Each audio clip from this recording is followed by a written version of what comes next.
Hi everyone, welcome back to my channel. My name is Gretchen, and today I want to have a little conversation about indie presses. And first and foremost, the reason why I want to have this conversation is there's a couple of reasons actually. First and foremost, there is a content creator on YouTube that goes by the name Eyes on Indie. Her name is Sarah, and I love her channel. She does so much for indie presses. She is constantly championing them, and I absolutely love her book recommendation. She's always reading these cutting edge books that no one else is talking about, and I have found some fantastic books by following her channel. So first of all, I highly recommend that. But she recently did a video, and I have to laugh because she said that it was her first viral video, but she published a video about how the New York Times, I believe it was, came up with their best of books for 2024, and it was very evident that there were little to no indie presses that were represented. So her being so passionate about indie presses, she felt the need to have this conversation, and she brought up a lot of really great points. And the second reason that I wanted to have this discussion is because as I was coming up with my own personal list of my favorite reads from 2024, I realized that out of the 12 books that I had chosen, there were 5 of them that were from indie presses. So indie presses are underrepresented in the general public, but for me, somebody that likes to find those hidden gems and will go out of her way to seek some of those, I really find them rewarding in the end. And I think that it's so sad that a lot of these great books never get to see the light of day because they just don't have the marketing. They're not a part of these big publishing houses that can spend all of this money to get them out into the world. And like Sarah, I feel like having this platform, although it is a very small platform, that I can actually hopefully get some of these great books into the hands of other readers.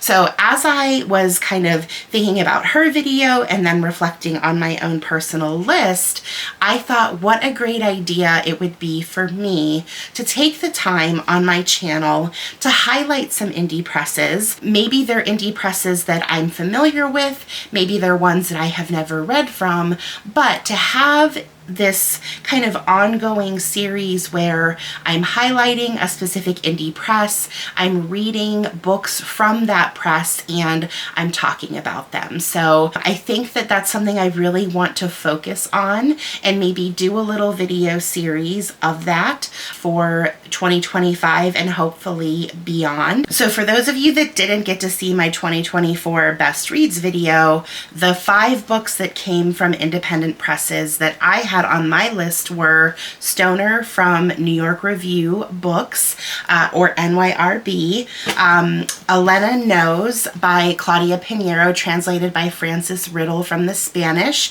This comes from Charco Press, which is a UK indie press.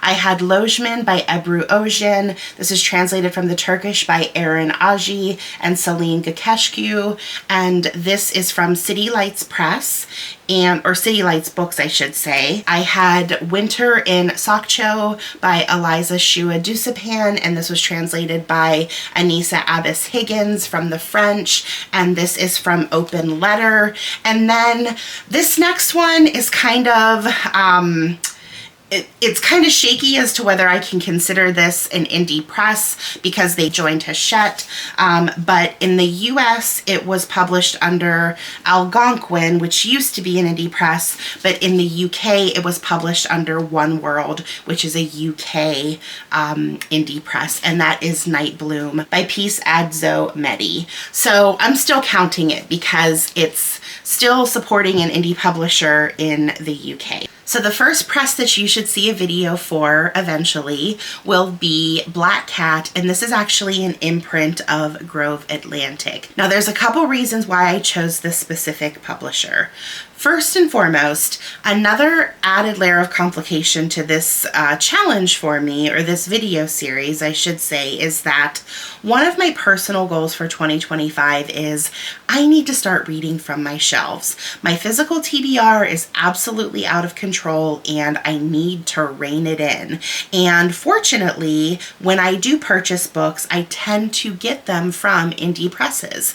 So that means I have a lot of unread books on my shelves from these presses, so I have a lot of options when it comes to finding books that I can highlight in this series. The second is I wanted to look at my TBR that I've already kind of loosely put together for January to see if I had any indie presses on it, and sure enough I did. So I am doing the reading challenge for Ben over at Ben Reads Good, and his January prompt is Annuary, and that is to read a book by an author that has the name Anne in some form or another. So I decided to read a book by Anne Enright, and it is called The Gathering, and it is published by Black Cat.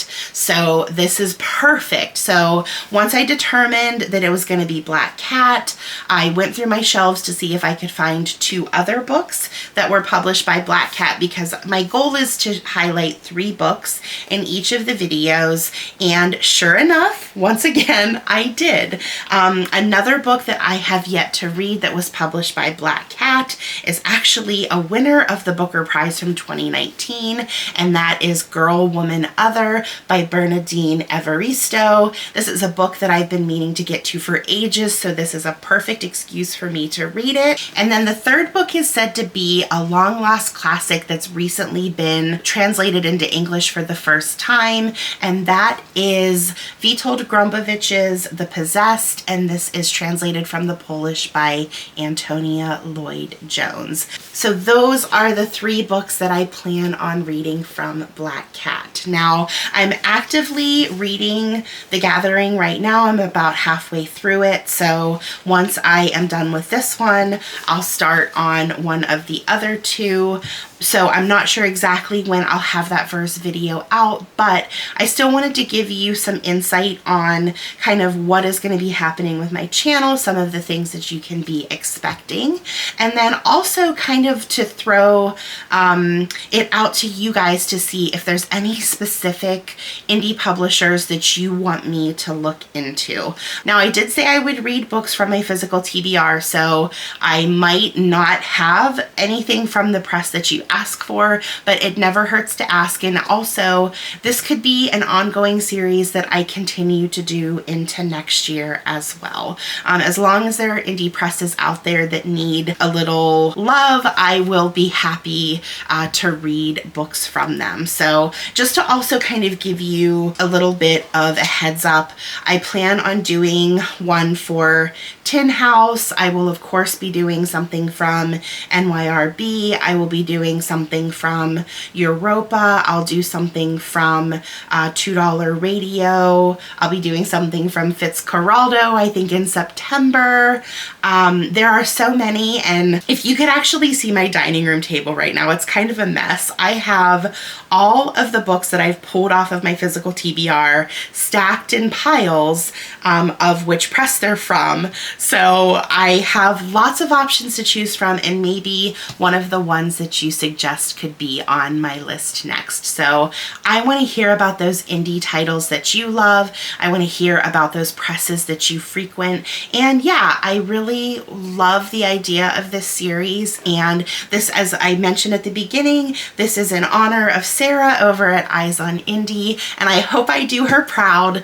And one more thing before I let you go, in case you're not aware, they recently announced the long list for this year's Republic of Consciousness Prize for the US and Canada. So that is a prize that solely focuses on indie and smaller presses. So check that long list out and see if there's any books that look interesting on that list. As a matter of fact, the winner of last year's Republic of Consciousness Prize made it on to my Best Reads of 2024 book, which is Loishman. So I am always interested in what that long list has to offer. Now, this is, I believe, only the second year that it's being done for the US and Canada, but it's a well-established prize that they've been doing in the UK for a while. So I'm thinking that their long list will be coming out soon as well. So lots of exciting books coming out. Yeah, it's just, I'm so happy to be in a new year of reading